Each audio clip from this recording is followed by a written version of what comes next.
Selamat datang guys di podcast Tias, podcast misteri persembahan dari tim Asih Ning Tias yang hadir dengan kemasan animasi misteri. Jangan kemana-mana, ingat bahwa mereka akan tetap ada di sekitar kita. Halo guys, kalian pasti bingung ya, kenapa tampilannya begini? Jadi, ini adalah segmen baru dari channelku guys. Pada video kali ini, aku mengundang narasumber yang pernah mengalami pengalaman-pengalaman mistis untuk bercerita kepada kalian semua. Silahkan perkenalkan diri. Halo teman-teman penonton channel Asih Ning Tias, nama saya Edo. Bagaimana kabarnya? Alhamdulillah baik. Asih sendiri gimana kabarnya? Alhamdulillah, aku juga kabar baik. Langsung aja kita simak ceritanya. Jangan lupa like, komen, dan subscribe. Dan aktifkan juga loncengnya. Saya bekerja sebagai supir ambulans jenazah di salah satu rumah sakit. Di channel ini, saya diberi kesempatan untuk berbagi pengalaman yang saya pernah alami. Pengalaman-pengalaman ini yang membuat saya percaya dengan hal-hal mistis. Ada beberapa cerita yang membuat bulu kuduku merinding. Salah satunya yang baru terjadi beberapa pekan terakhir ini. Cerita ini bermula ketika pukul 8 malam. Saya ditelepon pihak rumah sakit karena baru saja ada pasien yang meninggal dunia dan dari pihak keluarganya meminta jenazahnya diantarkan menggunakan ambulans. Saya langsung bergegas ke rumah sakit dan menyiapkan mobil ambulans yang terparkir. Sembari menunggu perawat mengambil jenazah dari kamar jenazah, saya membersihkan bagian-bagian mobil ambulans tersebut supaya keluarga yang menemani dalam ambulans merasa nyaman karena mobil bersih. Setelah keranda diangkat ke dalam ambulans, ternyata pihak keluarga tidak ada yang mau menemani si jenazah di dalam ambulans. Mereka lebih memilih untuk menggunakan mobil pribadi. Saya tidak mengerti apa alasannya keluarga memilih seperti itu. Akhirnya posisi mobil keluarga itu berjalan di depan saya, sehingga saya tinggal mengikuti arah menuju rumah duka.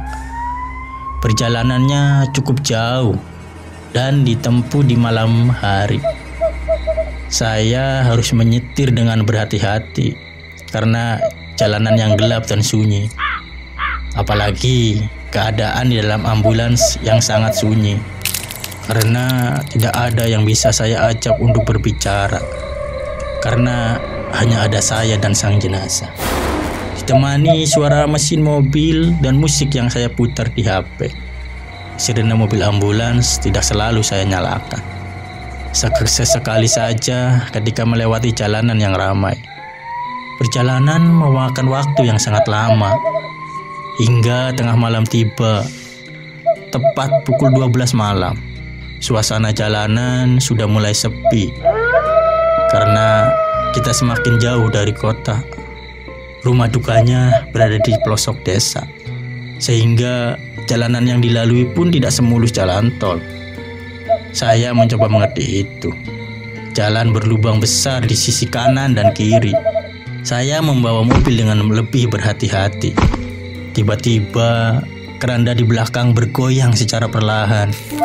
Saya pikir itu karena kita sedang melewati jalanan yang rusak. Jadi saya tidak terlalu memperdulikan itu.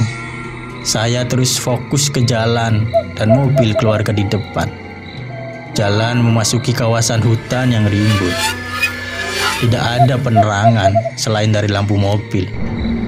Suara keranda yang bergoyang di belakang semakin terdengar.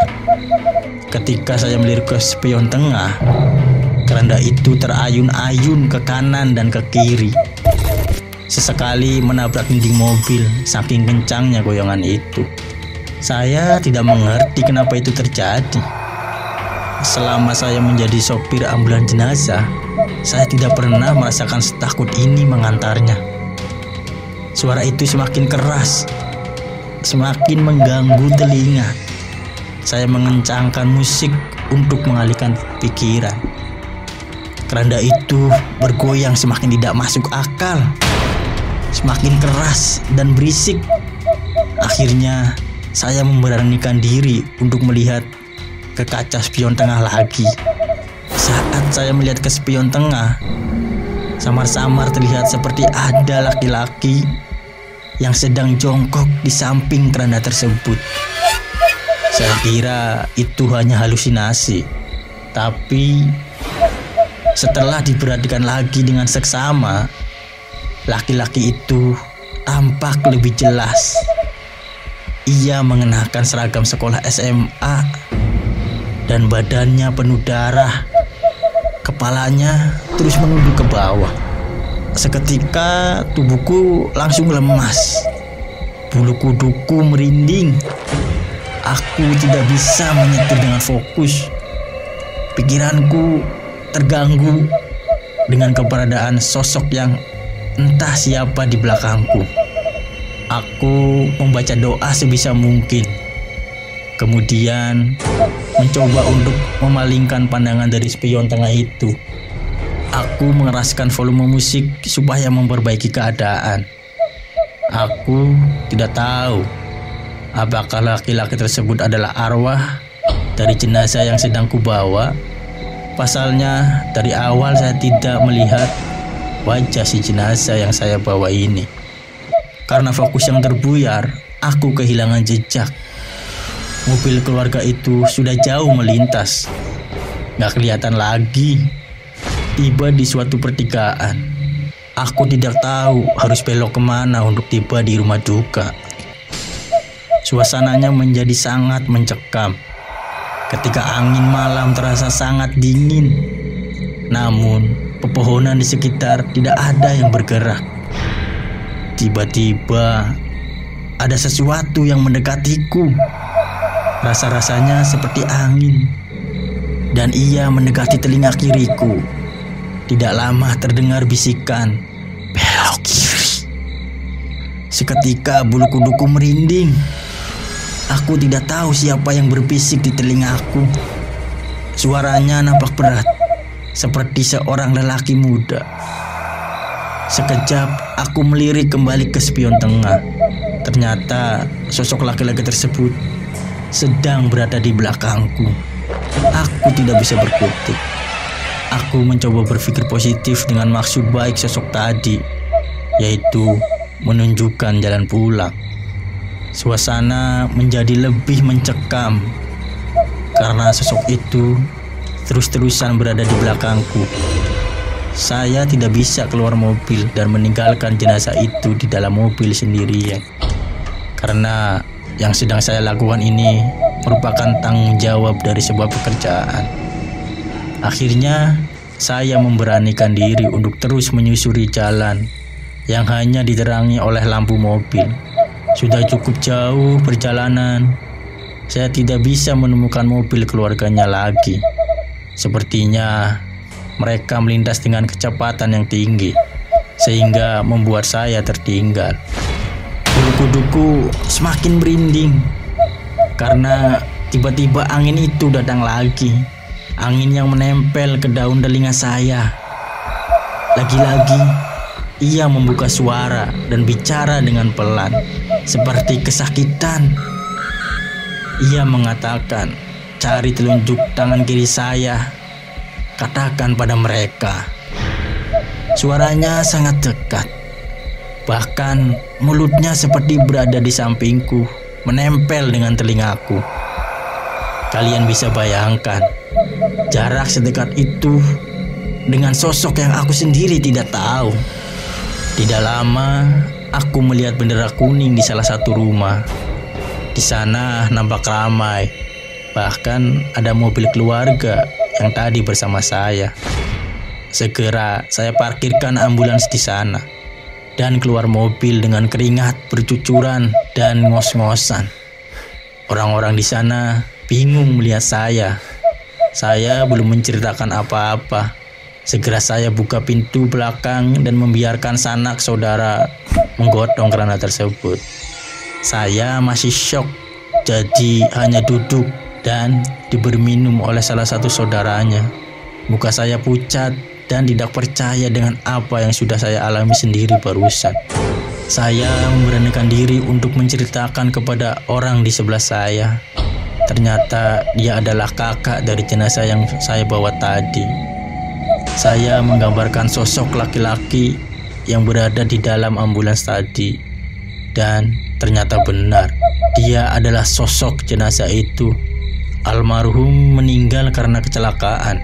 Dia melanjutkan motor sangat kencang di jalan raya yang ramai saat pulang sekolah siang tadi.